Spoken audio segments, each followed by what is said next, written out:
जिस दिन हमको पता लगेगा कि फिर आतंकवादियों को पाकिस्तान में प्रश्रय मिल रहा है, उस दिन फिर देश के मारेंगे, आतंकवादियों को समाप्त करने का काम करेंगे। तो इसलिए वो बंद नहीं हुआ, वो जारी है। और क्या कहा प्रधानमंत्री ने कहा कि पानी एक साथ बहता है, नहीं बहता है। तुम खून बहाओगे हमारे देशवासियों का, और हम तुमको सिंधु नदी का पानी देंगे। पानी हमारा बंद है और तुम पानी के बिना हाहाकार है। और देश के लोग, वहां पाकिस्तान के लोग आज आंदोलित हैं। ये काम, तो ये देश का मान सम्मान बढ़ाने का। और ये कहा दिया पूरे दुनिया आज प्रधानमंत्री नरेंद्र मोदी जी के साथ, इसलिए कि नरेंद्र मोदी जी ने कोई युद्ध नहीं किया। पूरे दुनिया को यह संदेश दिया कि हम युद्ध नहीं चाहते, लेकिन हाँ, हम आतंकवाद को किसी भी देश कीमत पर अपने देश में बर्दाश्त नहीं करेंगे। ये उन्होंने पूरी दुनिया को बता दिया। और आज पूरी दुनिया का समर्थन, हमारे देश के प्रधानमंत्री आदरणीय नरेंद्र मोदी जी के साथ। इसके साथ आप सबों से आग्रह करने आए, आप सबों से विनती करने आए, आप सबों से मनोहार करने के लिए आए कि आज से लग जाइए और 30 तारीख को आज इस भारी संख्या में बक्सर के लोग विक्रम की सभा और के चेहरे से झलक, वो पीड़ा में, कष्ट में कि हमारे देश के पर्यटक जो घूमने गए थे देश के अलग अलग भाग से, जम्मू एंड कश्मीर में परिवार के साथ जो पर्यटन करने गए थे, उनकी निर्मम हत्या कर दी। यह बोझ उनके दिल पर था, वो बोझ लेकर वो मधुबनी की सभा में गए।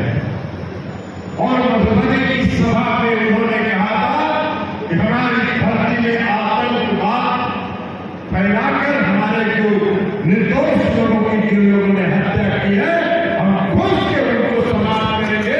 और यह करके प्रधानमंत्री जी ने अपने संकल्प को आगे बढ़ाया, पूरी तैयारी की। हम सबों को गर्व है, हम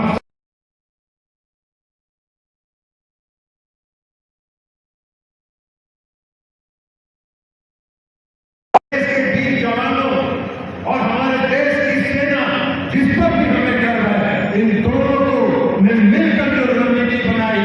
और आदरणीय प्रधानमंत्री जी ने अपनी सेना को कहा कि आपको छूट है, समय आप तय करिए, जगह आप तय करिए। देश के लोग चाहते हैं आतंकवाद समाप्त हो, यह देश प्रधानमंत्री जी ने कहा। और आप लोगों ने देखा जब 7 तारीख को 9 आतंकवादी संगठनों पर हमला हुआ, एक भी आतंकवादी संगठन को छोड़कर एक व्यक्ति पर भी कोई खरोच नहीं आया।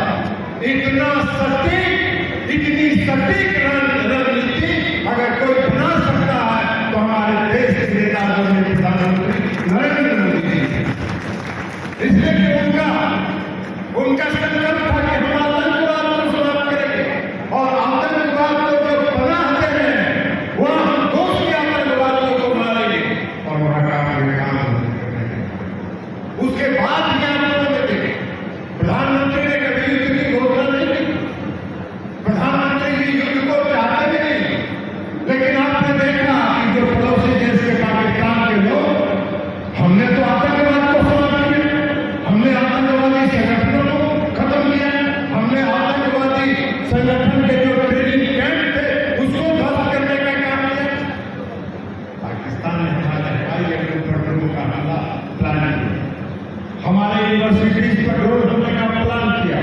लेकिन आप लोगों ने देखा कि प्रधानमंत्री जी और हमारी सेना ने इस देश में बने हुए अपने हथियारों से उनके ड्रोन को दिवाली में जैसे छुरी पटाखा छोड़ते हैं, वैसे ही उनके ड्रोन को हवा में ही छुरी बनाकर गिरा देते हैं। और यह काम किसी और ने नहीं किया। मेरे देश में जो आत्मनिर्भर बनाने का जो आदरणीय प्रधानमंत्री जी का सपना था, और जो आत्मनिर्भर बनाने की दिशा में अपने देश में जो रक्षा के संबंधित जो टेक्नोलॉजी ये उसका परिणाम है, ये उसका परिणाम है। हमारे देश के बने हुए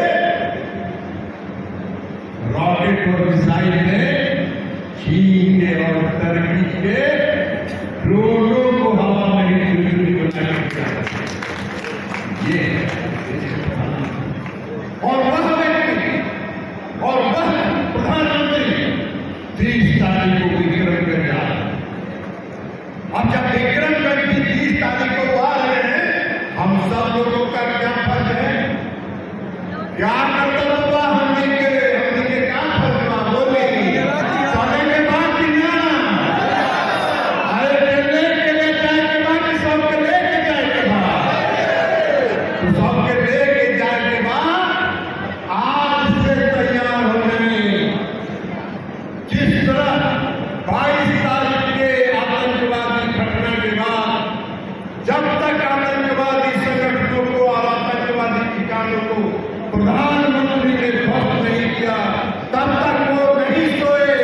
उस व्यक्ति के स्वाभिमान, उस व्यक्ति के मान सम्मान की रक्षा के लिए और उस व्यक्ति को सुनने के लिए जब तक 30 तारीख को उनका हवा हेलीकॉप्टर विक्रमगंज से उड़ नहीं जाता है, तब तक हम लोगों को भी नहीं सोना है।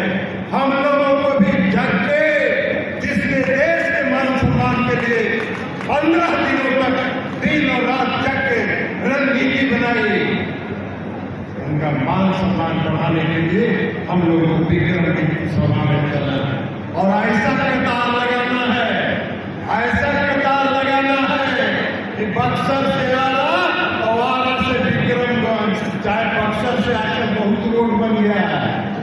नीतीश कुमार जी के राज में जो डबल इंजन की सरकार है, कहीं से कहीं चले जाए, इतना रोड बन गया है, रोडे का लिखा हुआ है। तो इसलिए यहाँ से निकलिए और विक्रमगंज तक लाइन लगा रहे गाड़ियों का, यह संकल्प के साथ हम लोगों को तैयारी करनी है। बिहार में डबल इंजन की सरकार है।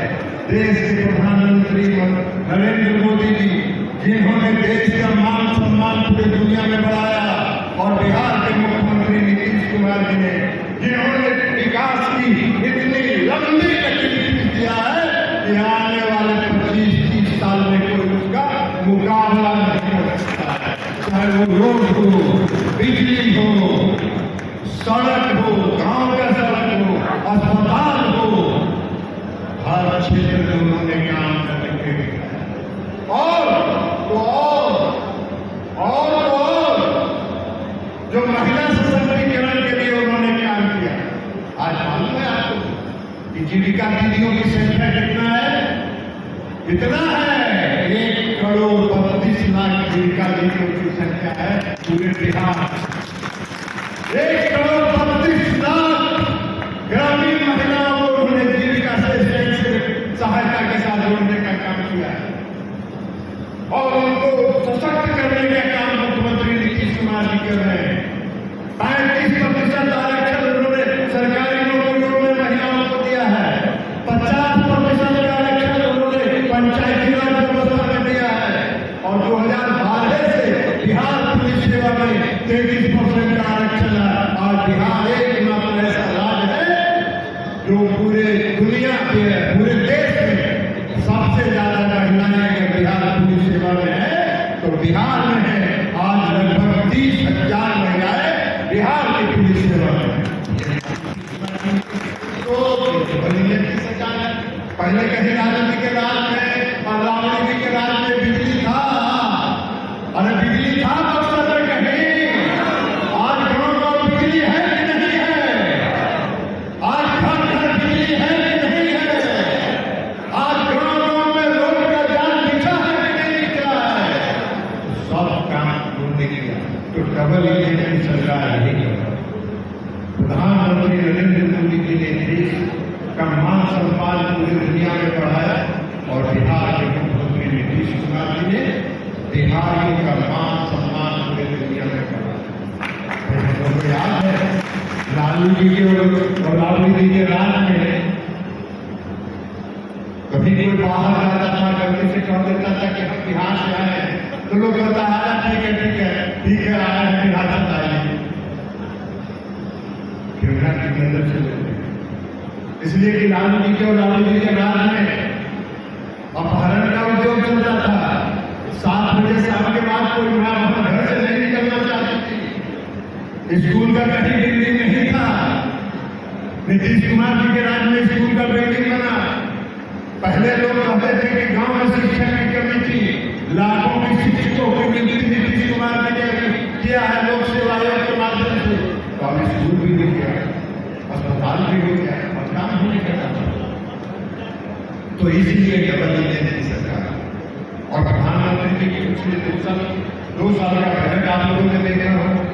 जो प्रधानमंत्री जी ने बिहार में हर कैबिनेट में 1 दिन 2 दिन के बाद 1-2 कैबिनेट के बाद कोई न कोई बिहार का योजना 4,000, 3,000, 5,000, 7,000 करोड़ का बिहार से आता है और प्रधानमंत्री जी कहते हैं कि स्वीकृत करिए इसको, तुरंत इमीडिएट स्वीकृत करिए। तो ये काम बिहार को केंद्र सरकार की तरफ से दिल खोल के दिया जा रहा है। प्रधानमंत्री नरेंद्र मोदी जी ने कहा कि बिहार को और विकसित करना है और हमको अगर देश विकसित करना है और अगर देश को विकसित करने का हमारा लक्ष्य है तो जब तक हमारा संविधान विकसित नहीं होगा तब तक हम देश को विकसित करने का काम नहीं कर सकते हैं। इसलिए प्रधानमंत्री नरेंद्र मोदी जी ने जो भी पिछले राज्य है उनके विकास के लिए अपने केंद्र के खजाना को खोल देने का काम किया है और सारी योजनाएं स्वीकृत हो रही।